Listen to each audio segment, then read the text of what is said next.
Shalom, everybody. Rabbi Edelstein here with this week's installment of Rabbi E in 3, brought to you as always by MEOR DC. Please visit our Facebook page or our website, meordc.org. There's still time, students, to sign up for the MEOR Israel trip, 2.5 weeks of inspiration in the Holy Land this summer. Sign up. Okay.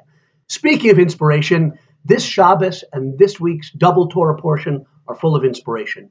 This Shabbos is the Shabbat immediately before the month of Nisan, the month of Passover, the month of our redemption, our birth as a people. And the rabbis say every year that energy is renewed. It's a time of renewal and renewed inspiration and connection to God and to the Torah. So it's a very special Shabbos, and Pesach is only 2.5 weeks away. And the double portion that we read this week are the last two portions in the book of Exodus, Vayakel Pekudei they're called, and they deal with something very inspiring, the construction of the Mishkan, the tabernacle. God had commanded Moshe to tell the Jewish people about this incredible communal building project, a miniature temple, if you will, that would accompany the Jewish people in the desert and be the focus of their spiritual life. We had the commandment, every detail commanded from God to Moshe, and now the actual putting into practice, the construction of the Mishkan. And the Torah portion, the whole book of Exodus ends with the quite idyllic picture of the completed Mishkan and God's presence being connected to it. As it says, and I read, the cloud covered the tent of meeting, that was the central structure within the tabernacle, and the glory of Hashem filled the Mishkan, the tabernacle. And here's the last verse. For the cloud of Hashem would be on the Mishkan by day, and fire would be on it at night, before the eyes of all Beis Yisrael, of all the house of Israel throughout their journeys. The culmination, really, in a sense, of the creation of heaven and earth. God's presence resting in this physical world. The Shekhinah, the divine presence, amidst the Jewish people, inspiring them, us, to lead a life of elevation and sanctity. It's a very inspiring Torah portion, and a very beautiful picture of godliness in this physical world, which Judaism teaches was God's purpose in creating the physical world. But what do we have now, you'll say, in an exasperated way?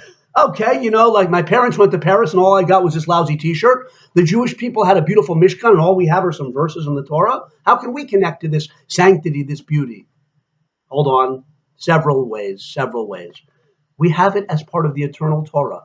So the verses of the Mishkan, though we don't have the physical Mishkan now, connect us to the Mishkan. And by the way, the rabbis say whenever there's some physical reality, like the temple or like offerings that we don't have, by involving ourselves in the parts of the Torah that deal with it, it's as if we're connected to it. That's not surprising. Torah study is the most intimate way of us connecting to God in this world. There are many commandments, and they're all ways to connect to God and to elevate our lives, but Torah study is the primary one, our sages tell us. So we study the portion of the Mishkan. I mentioned all the other commandments of the Torah. Every mitzvah of the Torah connects us to God, elevates our lives, nourishes our soul. By the way, in the construction of the Mishkan, over and over again, it's not random. It says, as God had commanded Moses, as God had commanded Moses. Why repeat that verse? Because what brought the Shekhinah, the divine presence, down here? It wasn't the Jewish people's own brilliant ideas, theological, philosophical fantasy. It was the commandment of Hashem to build it. So when we follow the commandments of Hashem, we bring holiness into our own lives. Third, I'm going to go over 3 minutes. I was really trying not to. I'm sorry. But Shabbos. In fact, when Moshe gives the commandment to build the Mishkan, he says to them first, he reminds them about Shabbos. Why right before building the Mishkan? Many reasons given, but one, because Shabbos is our sanctuary in time. Every week we can connect intimately to ruchnius, to spirituality, unlike any other day of the week, Shabbos. And finally, through the power of community. This Mishkan was a communal effort. Shabbos can only really be felt in its true purity in a community of Jewish people keeping Shabbos.